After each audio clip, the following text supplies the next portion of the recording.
कुंदकेश्वर महादेव पड़ जाता है। कुंदकेश्वर महादेव, जब शरीर को कोई दवाई ना लगे, औषधि ना लगे, तो उसी दवाई को कुंदकेश्वर महादेव के नाम से खाए।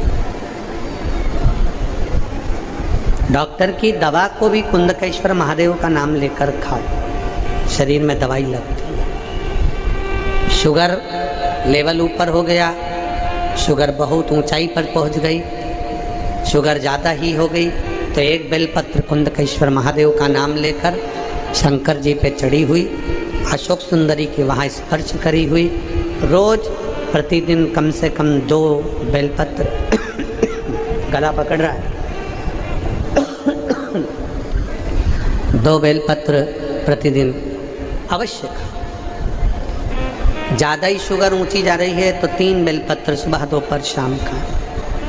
शिव जी को जल चढ़ाएं, उसका आचमन करें।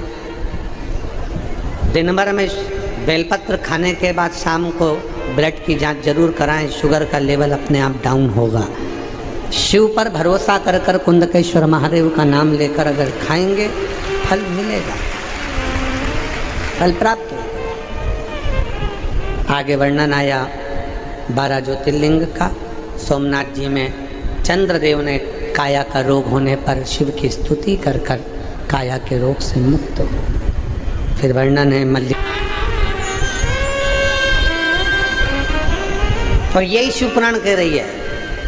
जितने आस्था चैनल पर श्रवण कर रहे हैं, जितने फेसबुक पर कथा श्रवण कर रहे हैं, जितने नांदेड़ की इस पवित्र भूमि पर लाखों की संख्या में पहुंचकर शिव भक्त श्रवण कर रहे हैं, उनसे निवेदन है, अगर शिव महापुराण की कथा आपकी चित्त वृत्ति में अगर एक बार बैठ गई, तो तुम्हें फिर दूसरे की सुनने की एक ललकता जो तुम्हारे भीतर है शंकर को पाने की, वो बढ़ जाएगी। फिर तुम इधर उधर भटकोगे नहीं, शिव तत्व की ओर जाने का प्रयास करोगे, एक लोटा जल चढ़ाने का प्रयास करोगे, फिर तुम्हारा मन नहीं लगेगा, तुम्हारा चित्त नहीं लगेगा। यहाँ कई माताएं बैठी हैं जो रोज टीवी खोलकर बैठ जाती हैं, रोज मोबाइल पर कथा सुनती हैं, 5 मिनट, 10 मिनट, 15 मिनट, आधा घंटा, 1 घंटा, रोज उनका नियम है कि मुझे कथा श्रवण करना है, और कथा सुनने का फल मिलता भी है। आप सब अंदाजा लगा कर बैठो, यहाँ जितनी लाखों की संख्या में बैठे हो, आप अंदाजा लगाना कि जब से आपने शिव महापुराण की कथा सुनना प्रारंभ करी है, उसके पहले का समय निकालना और उसके बाद का समय निकालना। पहले का समय निकालोगे तो जीवन संघर्ष में निकल रहा होगा, धक्के खाकर जिंदगी निकल रही होगी, परेशानी में जीवन निकल रहा होगा। और जिस दिन से तुमने टीवी पर शिव महापुराण की कथा सुनना प्रारंभ करी है, बाबा कुबेर भंडारी के उस कुबेरेश्वर बाबा की एक आनंदमय कथा का रसतत्व तुमने श्रवण करना प्रारंभ करा है, उस दिन के बाद समस्या आती जरूर है, पर मेरा बाबा एक लोटे जल से निर्णय कर कर बाहर निकाल देता है। ऐसा नहीं कि दुख नहीं आएगा, ऐसा नहीं कि तकलीफ नहीं आएगी। कर्म का भोग तो भोगना पड़ेगा, कर्म का भोग तो आपको भी भोगना है, तो सियोर वाले महाराज को भी भोगना है। कर्म का भोग तो दुनिया का कोई संत, साधु, गुरुजन, महात्मा, सन्यासी, तपस्वी, साधक, उपासक, स्वयं परमात्मा भगवान राम और कृष्ण को भी भोगना पड़ा है। कर्म का भोग मनुष्य को भोगना ही पड़ता है, जो करा है। भगवान राम ने छुपकर बाण मारा था, बाली छुपकर मारा था। बाली को जो बाण मारा वो छुपकर मारा, और भगवान राम ने बाण मारकर छोड़ दिया। अगला जन्म भगवान कृष्ण के रूप में जब हुआ, तो वही बाली ने छुपकर भगवान कृष्ण के पाँव में बाण मारा था। हिसाब बराबर करा है। ये कर्म का भोग तो सबको भोगना है, जो मृत्यु लोक में आया है उसको भोगना पड़ेगा। बस इतना याद रखो कि कर्म का भोग अर्थात समस्या, दुख, तकलीफ, कष्ट, बीमारी सब आएंगे, पर आपका एक लोटा जल चढ़ाते चढ़ाते चढ़ाते चढ़ाते तुम्हें मालूम नहीं पड़ेगा कि तुम्हारी बीमारी कब चली गई, तुम्हें मालूम नहीं पड़ेगा कि तुम्हारा दुख कब चले गया, तुम्हें मालूम नहीं पड़ेगा कि तुम्हारा कष्ट कब चले गया, तुम्हारी तकलीफें कहाँ गई। और जितने लोग कथा सुन रहे हैं आस्था चैनल पर, अपने दिल पर हाथ रखकर विचार करना कि हमने जब से शिव पुराण सुनना चालू करी, तब से हमारे जीवन में कितना बदलाव आया है, हमारे व्यापार में, हमारी उन्नति में कितना बदलाव आया है। एक भरोसा अपने भीतर जागृत करें। एक माँ ने एक पत्र लिखा,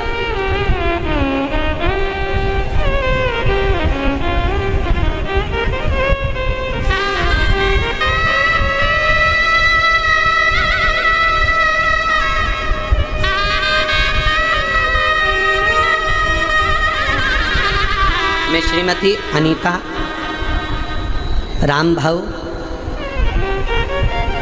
गडम्बर, मलका गुड़ा, तहसील माहौर, जिला नांदेड़ से हूँ। कहीं बैठी हो तो हाथ हिला सकती हैं। श्रीमती अनीता रामभाऊ, गडम्बर, मलका गुड़ा, तहसील माहौर, जिला नांदेड़ से हैं। कहीं बैठी हो तो हाथ हिला सकती हैं, और अगर बैठी हो तो यहाँ आकर बेलपत्र ले जा सकती हैं। गुरुदेव, 3 साल पहले मेरे पति हार्ट अटैक, उपाय भी करे तो गुरुवार के दिन अगर शिव जी के मंदिर में पानी चढ़ाया जाए, जल चढ़ाया जाए, तो घर में विद्वत्ता का अनुभव होता है महाराज। जब तुमको लगे कि मेरा व्यापार नहीं चल रहा, मेरा काम नहीं चल रहा, मैं सब जगह से हार चुका हूँ, तब अंत में किसी से कुछ नहीं कहना, बाबा से निवेदन तो करो। क्यों भटक रहे से मेरी माताओं से, जब तुम्हारा ये मन तुम्हें लगे कि मेरा काम नहीं चल रहा, व्यापार नहीं चल रहा, धंधा नहीं चल रहा, नौकरी नहीं चल रही, दूसरों की निंदा मत करो, ईर्ष्या मत करो, अपशब्द मत बोलो, ताने मत दो, गालियां मत दो, आड़ा टेढ़ा मत बोलो। जब विशेष दुख वाली बात आ जाती है या कोई तकलीफ खड़ी हो जाती है, बहुत बड़ी अगर कोई तकलीफ खड़ी हो जाती है, तो जो तुम्हारे नजदीक में शंकर जी का मंदिर हो, उस मंदिर में थोड़ी देर जाकर शंकर भगवान के शिवलिंग का दर्शन करो। नंदी की पीठ पर हाथ रखकर उसके कानों में कह कर आ जाना, बाबा से कह दे मेरे दुख काट दे, बहुत दुखी हूं मैं, एक बार तो के नंदी मेरे दुख को काट दे। उसके कानों में कहकर दिल से कहो तो उसको, दिल से बोला ही नहीं आपने एक बार भी। दिल से तो तुम केवल अपनी पत्नी से और पति से आपस में बात कर लेती हो, ए जी गुड नाइट, इतने दिल से तुम कभी देवादिदेव महादेव से बोली हो, भोला ए भोला ए भोला, इतने में तो पति चिल्ला के बोलेगा सो रही, काय को चिल्ला रही, मैं तुमसे थोड़ी ना बात कर रही, मैं तुझसे कह रही। किससे?